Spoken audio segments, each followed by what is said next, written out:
मंजिलें भी जिद्दी है, रास्ते भी जिद्दी हैं। मंजिलें भी जिद्दी हैं, रास्ते भी जिद्दी हैं। देखना है कल क्या होगा, क्योंकि हौसले भी जिद्दी है। चलिए दोस्तों, आज हम लोग बात करेंगे कैसे हम लोग दिसंबर से पढ़कर मैट्रिक के बच्चे टॉपर बन सकते हैं। बस इसका सिंपल तरीका बताऊंगा। देखो, दिसंबर और जनवरी ये 2 महीना आपके पास टाइम बचे हैं। फरवरी में तो आपका एग्जाम में पड़ता है, तो मैट्रिक के बच्चा कैसे टॉपर भी बन सकता है 2 महीने के अंदर में, ये मैं गारंटी लूंगा। बस मेरा बताया गया ट्रिक पर फोकस करिए, ध्यान दीजिए। बस 2-3 आपको काम करना है। देखो कौन सा, पहले आप ये समझ लो कि आपके एग्जाम में ये कैसे टाइप का क्वेश्चन करता है। तो पहले आपको ये तो मालूम होगा कि एकदम आधा 50% आपको ऑब्जेक्टिव आता है। ओके, ये तो मालूम है। उसके बाद 2 नंबर का क्वेश्चन आता है, उसके बाद 5 नंबर का क्वेश्चन आता है। इसके अलावा और कोनो क्वेश्चन नहीं आता है बाबू आपके एग्जाम में। 3 नंबर या क्वेश्चन आता है, तो ऑब्जेक्टिव आता है। 2 नंबर का क्वेश्चन आता है, फिर 5 नंबर का क्वेश्चन आता है आपके एग्जाम में। अब सोचने वाली बात आपके लिए यहाँ पर आ जा रही है। देखिएगा ध्यान से कि भाई यहाँ पर 3 टाइप का क्वेश्चन, एक ऑब्जेक्टिव, एक 2 नंबर का, एक 5 नंबर का। ये 3 टाइप के क्वेश्चन आपके एग्जाम में आ रहे हैं। तो हमें ध्यान देने वाली बात यहाँ पर है कि 2 नंबर वाले पर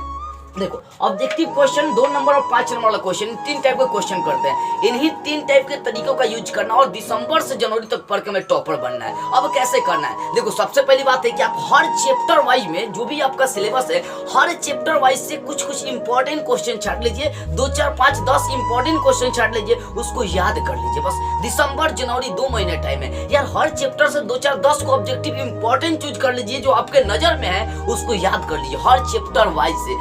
ज्यादा चैप्टर थोड़े है मैट्रिक में, एक किताब में 5-5 को 6-6 चैप्टर दिया है। अंत इंटर में जाएगा ना तो 40 को 50 को चैप्टर दिया, पढ़ते पढ़ते बियान हो जाएगा। लड़का सब का सिलेबस नहीं खत्म होता। मैट्रिक है, मैट्रिक में जानते एकदम सिंपल तरीका है। हर चैप्टर वाइज ऑब्जेक्टिव चूज कर लीजिए, हर विषय का chapter wise important objective question choose कर लीजिए, उसको याद कर लीजिए।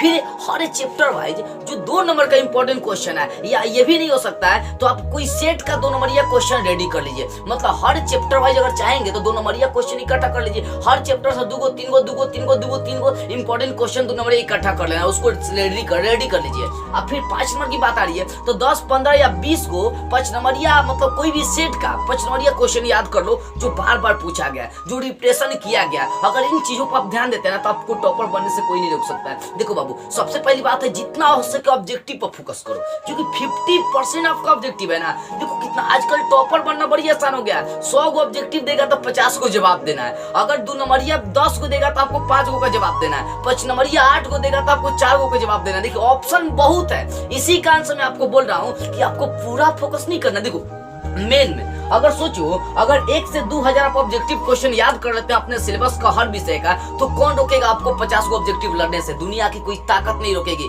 इसलिए हर चैप्टर वाइज 10-10 को इंपॉर्टेंट क्वेश्चन ऑब्जेक्टिव चूज करके याद कर लो यार। मैं गारंटी ठोकता हूं कि 50% ऑब्जेक्टिव आपका लड़ जाएगा, कोई रोक नहीं सकता। और रही बात 2 नंबरिया की, तो 2 नंबरिया क्वेश्चन में 2, 250, 300 आप रेडी कर लो। हर सिलेबस से 2-3 को ऑब्जेक्टिव है, 2 नंबरिया क्वेश्चन रेडी कर लो। देखो 100-150 जब याद कर लेंगे तो हमें 10 को तो 10 को की 5 को टच कराना है, ज्यादातर टच कराना नहीं है भाई। ऑप्शन है 2-4-10 को छोड़िए देंगे तो कोई दिक्कत नहीं है। तो यही बात ध्यान रखो यार, दिमाग में बैठा लो, बड़ी जरूरी है। ना समझेंगे दिक्कत हो जाएगा। और उसके बाद 5 नंबर या क्वेश्चन, तो 20-30 को क्या करो, 5 नंबर या इंपॉर्टेंट हर विषय का याद कर लो। अब 20-30 को 2 महीने में आपको याद नहीं होगा। याद करने के लिए कौन बोल रहा है साहब 5 नंबर या तो अपने वीडियो पे चैनल पर चढ़ा ही दिए, एकदम समझा कर कि आपके दिमाग में बैठ जाएगा। अब तो देखिए होंगे कितना आपके लिए मेहनत करी जाती है, कितना सिंपल तरीके से आपको समझाई जाती है। तो 5 नंबर या 20-30 को इंपॉर्टेंट याद कर लो।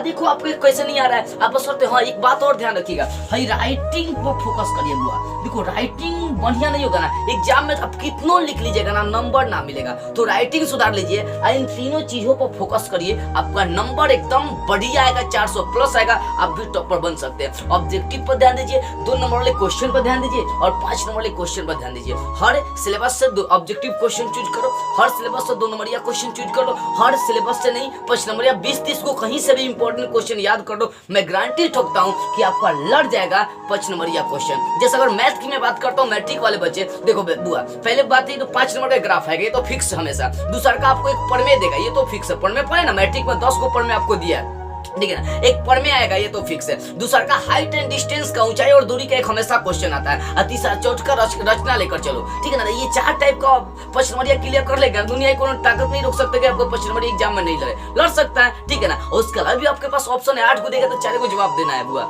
समझ में आ रही है ना। ये सब चीज का ध्यान दो, तो ऑब्जेक्टिव 2 नंबर या प्रश्न नंबर पर फोकस करो। और उसके अलावा एक सबसे बड़ी चीज है, इन तीनों से बड़ी चीज है, वो है राइटिंग पर फोकस करो। राइटिंग सुधार लो, उसके बाद इस सब चीज पर फोकस करना, ठीक है ना। तो राइटिंग को भी बेटर करते चलो, ऑब्जेक्टिव 2 नंबर या प्रश्न नंबर पर फोकस करते चलो। अगर इन सारी बातों का आप ध्यान रखते हैं तो इस साल आपको 400 प्लस लाने से और टॉपर बनने से, वो भी दिसंबर से जनवरी 2 महीने में आप टॉपर बनिएगा, ठीक है ना। तो इन तीनों 4 बातों का आप ध्यान करिए बस। इसके अलावा और कोई बेटर तरीका मैं नहीं बता सकता। और मैं ये नहीं कहूंगा कि आप 10 घंटा पढ़िए यार, आप 2 घंटा 1 घंटा पढ़िए, लेकिन जो बातें मैं बताया कि ऑब्जेक्टिव पर फोकस कर लीजिए, 2 नंबरिया पर पकड़ बना लीजिए और 5 नंबरिया पर पकड़ बना लीजिए, आपको टॉपर बनने से कोई नहीं रुकेगा, देखिएगा एकदम। चलिए ये बातें आपको समझ में आ गई हो। जय हिंद, वंदे मातरम।